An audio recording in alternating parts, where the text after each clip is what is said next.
Hello everyone, and welcome back to another episode of I Like to Read with me, your host, Rachel Polanski. Pause for obligatory water break. Remember, OG fans will remember, maybe we'll do a blooper reel as we're actually getting close to the 1 year anniversary, which is freaking crazy because we're in April. OG fans will remember that I've only been actually using a water bottle for like 6 months or less, and I used to just have a cup of water, and that would lead to some natural disasters of me knocking it over and spilling it many times. So even if I knock this over, it might slip out a little bit with the straw, but usually it's good to go.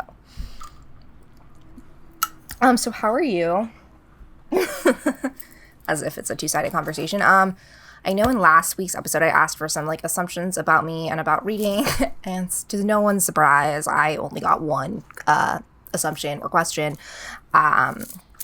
Somebody asked, why do you think you read so much? Really, for emphasis. And I mean, I think that's a very deep question. I've touched on it in some episodes. I think there's a multitude of reasons. First of all, it's just because I love it. Obviously, it's something I enjoy. I'm able to read quickly and sort of have that multitasking, multi-mind attention span, which works to my advantage and disadvantage in many situations, but works in the sense that if I have a free 5 or 10 minutes, I'll take the opportunity to read, pick up my Kindle, pick up my book, bang it out a couple of chapters or whatnot, return to work or TV or whatever I'm doing back and forth. So I love it, and I think that goes hand in hand with the sense that I just am able to love it because it comes easy to me. It's also something that's been ingrained in me since childhood, and I've always loved and evolved with. I think another reason, too, is, I've always, regardless of the pandemic, if someone was like, hey, you want to hang out on a Saturday night? I'd be like, ooh, do I? Because, I have this really good book to read. It's just joy, I think, while I love reading, escapism, also with everything going on in the world, everything going on in life, it's just not always the best to be in your own mind, and reading takes you out of your mind and takes you to a totally new world and experience, and I've always loved that aspect about it, and just the different worlds and places and imaginations and characters and whatnot that you can explore through reading, but again, circling back to that joy tinged with escapism, it's like chicken or the egg, is the escapism brought on by joy, or does joy flourish because of escapism? Who knows? But that's, I guess, as best of an answer as I can give without 50, 45 minute scripted psychological written diatribe for you, but we don't have time and or energy for that right now. Or really ever, which is why these are 15, 20 minute episode vignettes. I was going to do it today also, but I think I'm going to push it to next week so it can be a little more fleshed out. I'm going to do maybe just, I don't know if I want to put it as top 5 because I don't know what the exact number is, but I'm going to be talking about my favorite non-true crime podcasts. If you know me, if you're a listener of the show, you'll know that about 90% of the podcasts that I listen to, besides I like to read, of course, even though I don't like to listen to my own voice after I'm done recording, are true crime and just crime journalism, sensationalized, insanity focused. But I do listen to some comedy, some more philosophical, whatever, conversational podcasts. So there are a few of those that I listen to regularly. And since this is not necessarily a true crime audience podcast, although we had our interview with Jax Miller, and I definitely could do that as another episode. It would just require a lot more thought because, of course, like I said, 90% of them are true crime based, so the other 10% kind of are easy to pick out, but it's a lot harder when I have to pick out the true crime ones, but I definitely can, so we'll see how the non-true crime one goes. Sorry, I just got this new sports bra, and it's kind of riding up a little bit, but it's also not really meant to be a top, so I just pulled my shorts up a little bit. Sorry to the audio listeners. Video listeners, you get this fun fashion of the day, fashion of Sunday. So if that goes well, then we'll go to our, my favorite true crime podcast, and we'll see what goes from there. So, but next week, probably, I'm not going to promise, but I'm going to assume it's going to happen because I don't know why I wouldn't. Stay tuned for my favorite non-true crime podcasts. And without further ado, I think that's everything. Let's get to this week's 5 books. So first up we have There's No Such Thing as an Easy Job by Kikuko Tsumura. So this is very reminiscent of another book that I mentioned early on in the podcast called Temporary, which was about a young woman who takes on a variety of increasingly weird temporary jobs. I'm sorry, we're gonna pause for a sec. My blood sugar's got really low and I need a snack. Thrilling, right? There's no such thing as an easy job. So I said, it's basically just a bunch of vignettes of a woman who does increasingly weird and like uncanny temporary jobs. Although this one takes place in Japan and is translated for English. My favorite job that she gets, and each of them are like, you know, it's different partly because the Japanese culture is different, so their jobs and the way that they approach them are a little bit different. But the main character, her name, we never even really get her name, and we just like know enough about her parceled out in bits and pieces, but like we get to know her mostly like how she experiences and works through these increasingly odd jobs. My favorite one, which, you know, also if it stood out in my brain a week later, it clearly was good. That's how we judge things. She becomes like a fact writer for these, there's like a rice cracker company, and each rice cracker, sort of like Snapple caps, comes with like a little fact on it. And each subsect of the crackers, or like each type of cracker, has like a different set of factoids. So like, you know, world's tallest mountains. And so she becomes the person who writes those facts and sources them.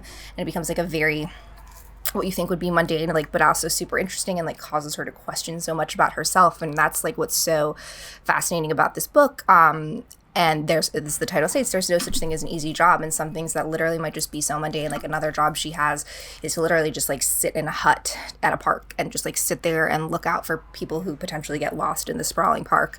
And like that sounds so easy, and that sounds like what she wants forever. But then she quickly, like, through that easiness and boredom, like gets to know a lot about herself. And there's a lot of just like commentary about the workplace and the workplace culture and capitalism, and it's just like a really rich, yeah, it definitely is a novel, even though it reads also, again, like a collection of short stories, because each little job or vignette is sort of standalone, but we get to know the main character as she grows. Like, I wouldn't read them out of order. It's, you know, definitely sequential in terms of how the character grows.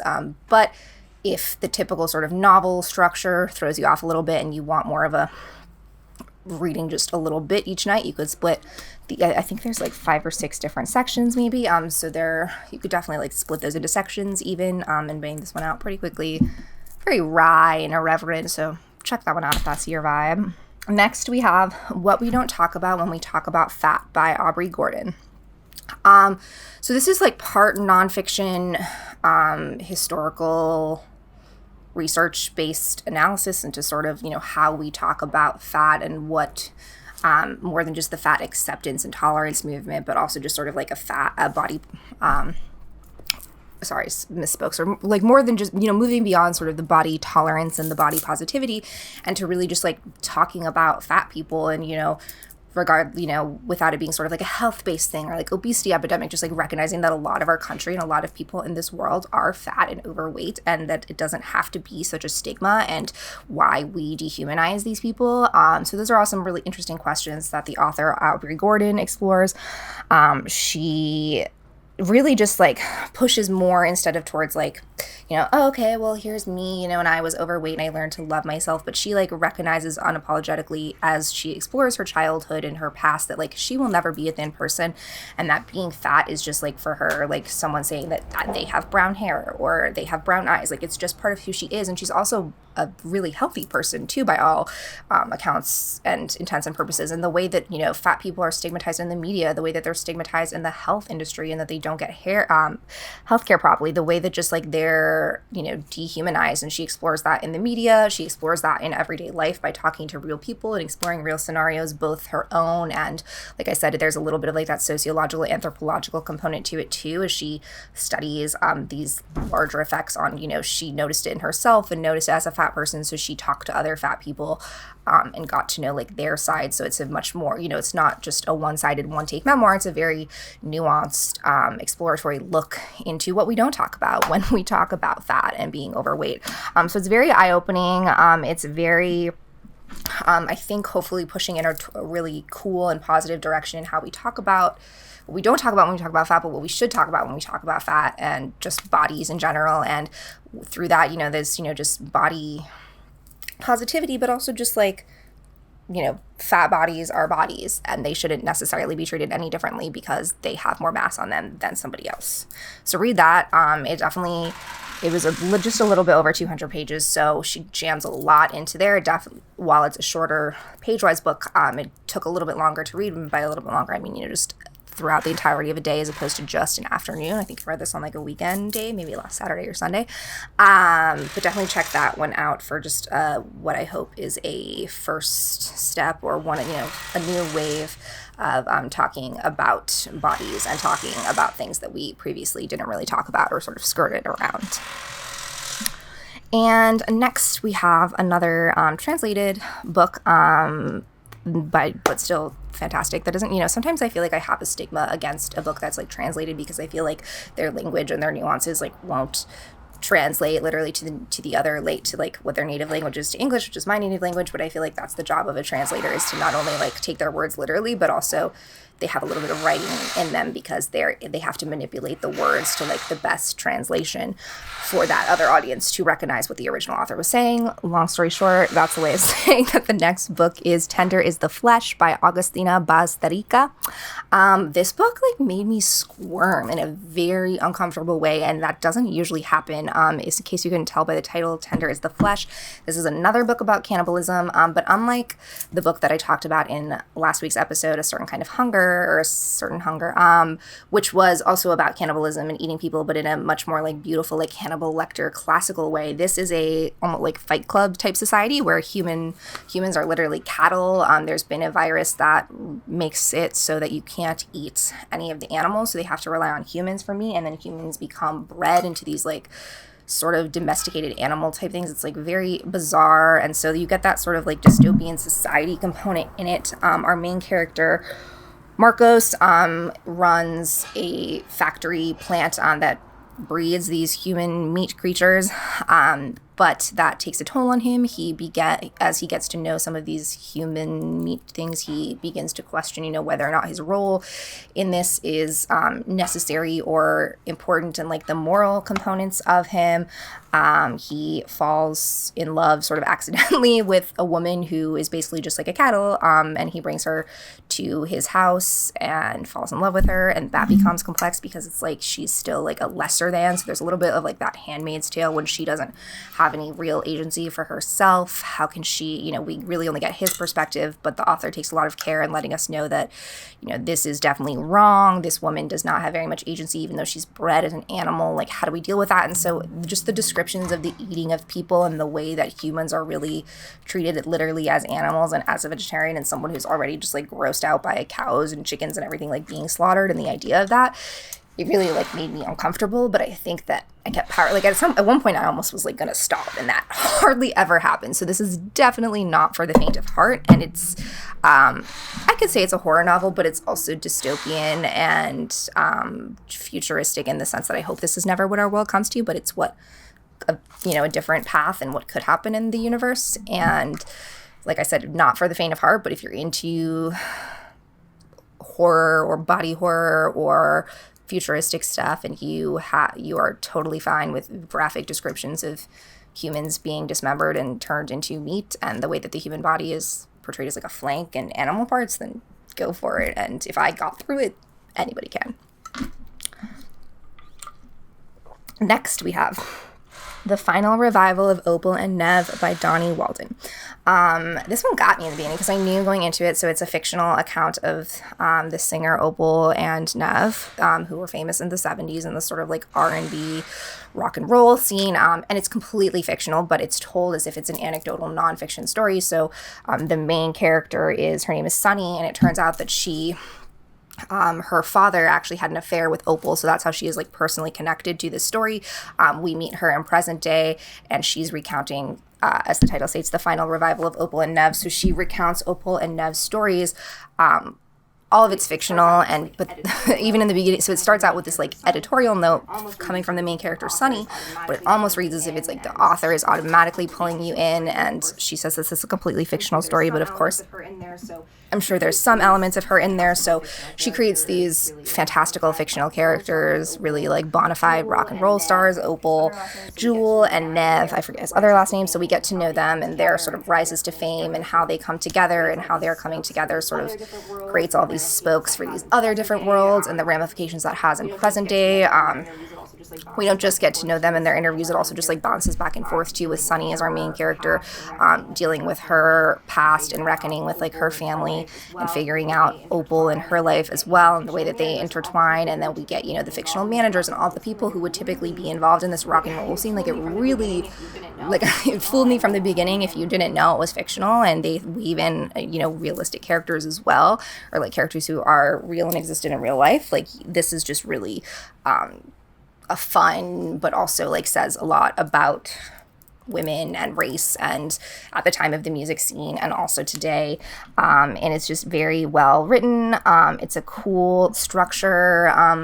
It's, you know, it keeps it from being too stale. It tells the story, and even though it jumps back and forth with perspectives and linear, and even with how it's, some of it are, you know, like interview perspectives from magazines or whatnot, it still is a very cohesive story, and that's not always the easiest to do, but kudos to Dawnie Walton for pulling that together in such a beautiful, lyrical, no pun intended, story. And last but certainly not least, we have Burning Girls and Other Stories by Veronica Schanoes. This was just a really, really wonderful collection of mystical, fairy tale inspired, I don't want to say modern day short stories, because while it's contemporary and they all came out today, some of them take place in the past, some of them take place today.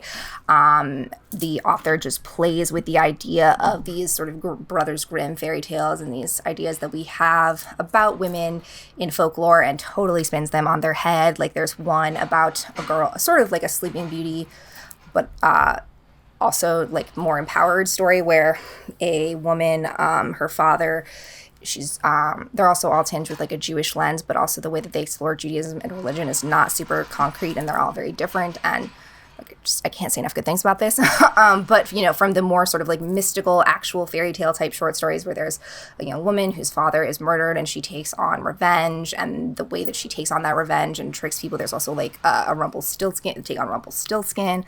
That one was a Sleeping Beauty take. There's a Baba Yaga take. It's also like about America and the dark underbelly, and it takes a more like mystical, less literal approach to it. But it's just like I burned through it, no pun intended. And it's you know, it's part fantasy, part contemporary fiction, blended mystical realism blended together in the best way for fans of fairy tales, fans of fantasy, fans of short stories, fans of cool women, fans of just like good writing.